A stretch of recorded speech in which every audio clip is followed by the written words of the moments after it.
સમાચાર સવારમાં આપનું સ્વાગત છે। આજના તાજા અને મહત્વપૂર્ણ સમાચારો પર એક નજર કરીએ તે પહેલા ચેનલને સબસ્ક્રાઇબ કરી લો। ગુજરાતીઓ માટે રાહતના સમાચાર। રાજ્યમાં હવામાન વિભાગે નવી આગાહી કરી છે। તે અનુસાર આવનારા 7 દિવસ વાતાવરણ સૂકું રહી શકે છે। પવનની દિશા બદલાતા તાપમાનમાં ઘટાડો થશે। આનાથી લોકોને ગરમીથી રાહત મળી શકે છે। હાલ રાજ્યમાં દક્ષિણ પશ્ચિમથી દક્ષિણની હવા ચાલી રહી છે, જેની આ અસર છે। જણાવી દઈએ કે હાલ તો રાજ્યના ઘણા શહેરોમાં 40 ડિગ્રીની આસપાસ તાપમાન નોંધાયું છે। અમરેલી 42 ડિગ્રી સાથે સૌથી ગરમ રહ્યું છે।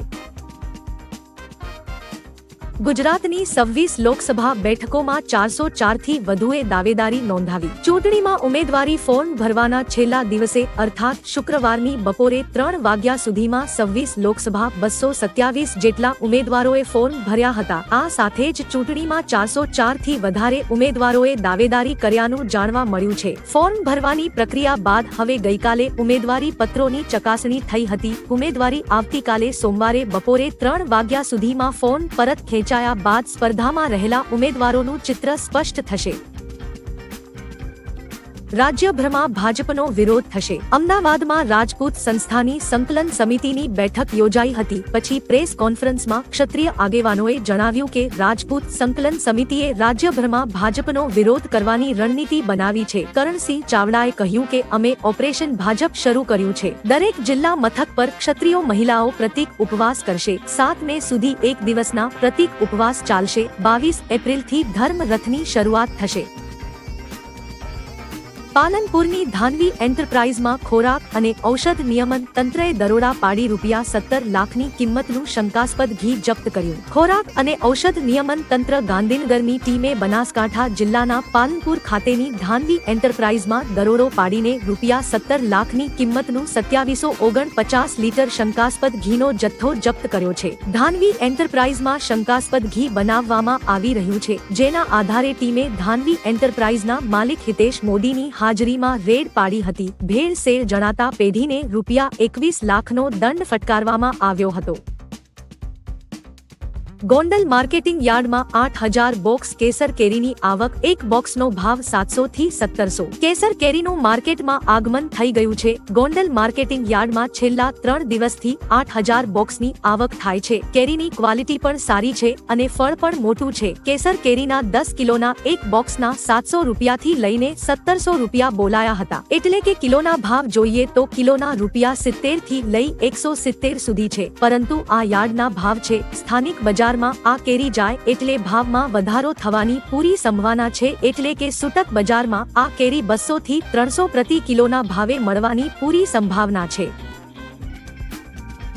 પદ્મિની બા વાળાનું મોટું નિવેદન। પદ્મિની બા વાળા અમદાવાદની સંકલન સમિતિની બેઠકમાં આમંત્રણ વિના પહોંચ્યા હતા। તેમણે રૂપાલા સામેનું ક્ષત્રિય આંદોલન ભાજપ કોંગ્રેસમાં ફેરવાયું હોવાનો આક્ષેપ કર્યો છે। કહ્યું કે ક્ષત્રિય સમાજનું આંદોલન જયચંદોના કારણે નબળું પડ્યું છે। આંદોલન કોઈ ફિલ્મ છે કે તેની પાર્ટ 1 અને પાર્ટ 2 હોય। પાર્ટ 2 લાવવાનો હતો તો પાર્ટ 1માં શું કર્યું એ જાહેર કરો। રૂપાલાને 16 તારીખે ફોર્મ જ નહોતું ભરવા દેવાનું। સુરતમાં નકલી માર્કા સાથે ખાદ્યતેલનું વેચાણ। પોલીસની 8 વેપારીઓ સામે કાર્યવાહી। સુરતમાં લિંબાયત પોલીસ અને ઝોન 2 એલસીબી સ્કોડ દ્વારા લિંબાયત વિસ્તારની અલગ અલગ દુકાનોમાં તપાસ કરવામાં આવી હતી અને 8 દુકાનોમાંથી ડુપ્લિકેટ માર્કા બૂચ સાથેનું ખાદ્યતેલ વેચતા 8 વેપારીઓ સામે કાર્યવાહી હાથ ધરવામાં આવી છે। પોલીસે તેલના ડબ્બા જપ્ત કરી વેચાણ કરનારા વેપારીઓ વિરુદ્ધ કોપીરાઇટ એક્ટ મુજબ કાયદેસરની કાર્યવાહી હાથ ધરી છે। પરસોત્તમ રૂપાલાના વિરોધ અંગે ક્ષત્રિયો આકરા પાણીએ। પીટી જાડેજાએ કહ્યું ભાજપને 8 સીટ ઉપર ક્ષત્રિયો ભારે પડશે। રાજકોટ લોકસભા બેઠકના ભાજપના ઉમેદવાર પરસોત્તમ રૂપાલા સામે ક્ષત્રિય સમાજે આંદોલન પાર્ટ 2 જાહેર કર્યા બાદ ગઈકાલે ક્ષત્રિય સંકલન સમિતિના સભ્ય પીટી જાડેજાએ રાજકોટમાં પત્રકાર પરિષદ યોજીને ચીમકી આપી હતી। પીટી જાડેજાએ જણાવ્યું હતું કે ભાજપને ચૂંટણીમાં હરાવવા માટે હવે ક્ષત્રિય સમાજ દ્વારા 18 વર્ણનો સાથ લેવામાં આવશે। આ સાથે જ કહ્યું કે 8 જિલ્લામાં તો અમે ભાજપને ચોક્કસપણે હાર આપી શકશું। તે વાત અમે સાતી ઠોકીને કહીએ છીએ। એનડીએની તરફેણમાં એકતરફી મતદાન થયું. પ્રધાનમંત્રી નરેન્દ્ર મોદીએ મહારાષ્ટ્રના નાંદેડમાં વિશાળ જનસભાને સંબોધી હતી, જેમાં તેમણે સૌ મતદાતાઓનો આભાર વ્યક્ત કર્યો અને કહ્યું કે લોકસભાની ચૂંટણીના પ્રથમ તબક્કા બાદ પોલિંગ બૂથમાંથી જે માહિતી સામે આવી છે તે સાબિત કરે છે કે એનડીએની તરફેણમાં લોકોએ એકતરફી મતદાન કર્યું છે. હવે તમારે લોકોએ મતદાનનો રેકોર્ડ તોડવો પડશે. પ્રધાનમંત્રી મોદીએ લોકોને વધુમાં વધુ મતદાન કરવાની અપીલ કરી હતી. ઓવૈસી પર ભડક્યા ભાજપી ઉમેદવાર. હૈદરાબાદની સીટ પરથી ભાજપના ઉમેદવાર એવા માધવી લતાએ ઓવૈસી પર ભડક્યા હતા. પ્રતિક્રિયા આપતા તેમણે ઓવૈસી પર નિશાન સાધ્યું, કહ્યું કે ઓવૈસી ભડકાઉ ભાષણ જ નહીં, ભડકાઉ વિડીયો પણ બનાવવા લાગ્યા છે. ભારતના ભાગલા કરીને પણ આ લોકોને હજી શાંતિ નથી મળી. અમારા માથે તો રામ અને રહીમનો હાથ છે. દેશના પીએમ દરેક ધર્મના લોકો માટે આગળ આવ્યા છે. ઓવૈસી પહેલા ગરીબો મુસ્લિમનું કલ્યાણ કરો, પછી લોકોને ભડકાવો. ઇરાક પર હવાઈ હુમલો. ઇઝરાયલ અને ઈરાન વચ્ચે વધી રહેલા તણાવ વચ્ચે ઇરાકના મિલિટરી બેઝ પર હુમલો કરવામાં આવ્યો છે. હુમલામાં એક વ્યક્તિનું મોત જ્યારે 8 લોકો ઘાયલ થયા છે. ટાઈમ્સ ઓફ ઇઝરાયલના જણાવ્યા અનુસાર ઈરાન સમર્થિત પોપ્યુલર મોબિલાઇઝેશન ફોર્સના હેડક્વાર્ટર પર હવાઈ હુમલો કરવામાં આવ્યો છે. જો કે હજુ સુધી આ હુમલાની જવાબદારી કોઈએ લીધી નથી. પીએમએફે આ હુમલા માટે અમેરિકા પર આરોપ લગાવ્યો છે. અમેરિકામાં ગુજરાતીનો દબદબો. અમેરિકામાં રહેતા અને મૂળ ઉપલેટાના વતની નરેશભાઈ સોલંકી કેલિફોર્નિયાના સેરિટો સિટીના સતત ત્રીજી વાર મેયર બન્યા છે. તેઓ સોઠિયા આહિર સમાજથી આવે છે. તેઓ ઘણા વર્ષોથી કેલિફોર્નિયામાં સ્થાયી છે. તેઓ 2007 થી 2015 સુધી તેઓ પ્લાનિંગ કમિશનરની પોસ્ટ પર રહ્યા હતા. 2015માં સેરિટો સિટી કાઉન્સિલમાં ચૂંટાયા હતા. 2020માં ફરીથી ચૂંટાયા હતા. 2016 અને 2018માં મેયર પ્રોટેમ અને 2019 અને 2020માં મેયર બન્યા હતા. કોંગ્રેસના 4 ઉમેદવારે ચૂંટણી લડવા લોકો પાસેથી રૂપિયા ભેગા કર્યા. ગુજરાત કોંગ્રેસના 4 ઉમેદવારે લોકસભાની ચૂંટણી લડવા જનતા પાસેથી ફંડ ભેગું કર્યું છે, જેમાં ગેનીબેન ઠાકોર, રામજી ઠાકોર, ઋત્વિક મકવાણા અને લલિત વસોયાએ આ પ્રયોગ અજમાવ્યો છે. ગેનીબેન અને રામજી ઠાકોરે લોકોને કમસેકમ 11 રૂપિયાની મદદ કરવા અપીલ કરી હતી. ગેનીબેને કહ્યું, લોકોએ મને સભાઓમાં રૂબરૂ 25 લાખ અને ઓનલાઈન 1 લાખ રૂપિયા આપ્યા છે. આમ કુલ રૂપિયા 26 લાખની રકમ ભેગી થઈ છે. લોકશાહીનું ગળું દબાવવાનું વર્તન થઈ રહ્યું છે. કોંગ્રેસના ગેનીબેન ઠાકોરે કહ્યું કે ભાજપના લોકોએ એસસી અને એસટી સમાજના લોકોને કોંગ્રેસના ઉમેદવારના મત તૂટે તે માટે ઉમેદવારી પત્રો ભરાવ્યા છે. જે સમાજના લોકોએ ભાજપને ફાયદો કરવા ફોર્મ ભર્યા છે, તેમણે કોઈ સમાજના ટેકાથી નથી ભર્યા, વ્યક્તિગત ભર્યા છે. એ લોકોએ લાલચ માટે ફોર્મ ભર્યા છે. આ લોકશાહીનું ગળું દબાવવાનું વર્તન થઈ રહ્યું છે. એમને હારની નિશાની દેખાઈ રહી છે. બનાસકાંઠાની જનતા કોંગ્રેસ સાથે રહેવાની છે.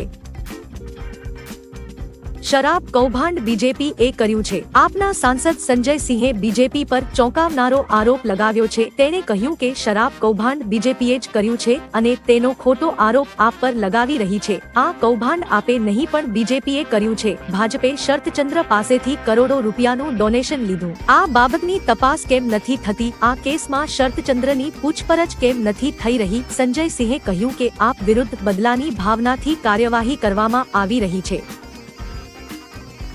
કચ્છમાં એસીબીની સફળ ટ્રેપ. કચ્છમાં એસીબીએ સફળ ટ્રેપ કરી છે. મળતી માહિતી મુજબ આયુષ્માન કાર્ડ કાઢી આપનાર સ્ટર્લિંગ હોસ્પિટલનો કર્મચારી 500 રૂપિયાની લાંચ લેતા ઝડપાયો છે. ગાંધીધામ ખાતેના સ્ટર્લિંગ હોસ્પિટલમાં આયુષ્માન કાર્ડની નિઃશુલ્કની જગ્યાએ ગેરકાયદેસર 400 થી 500 રૂપિયાની લાંચની માંગણી કરવામાં આવી હતી. એસીબીએ ખાનગી બાતમીના આધારે રેડ પાડી કર્મચારીને ઝડપી પાડ્યા હતા.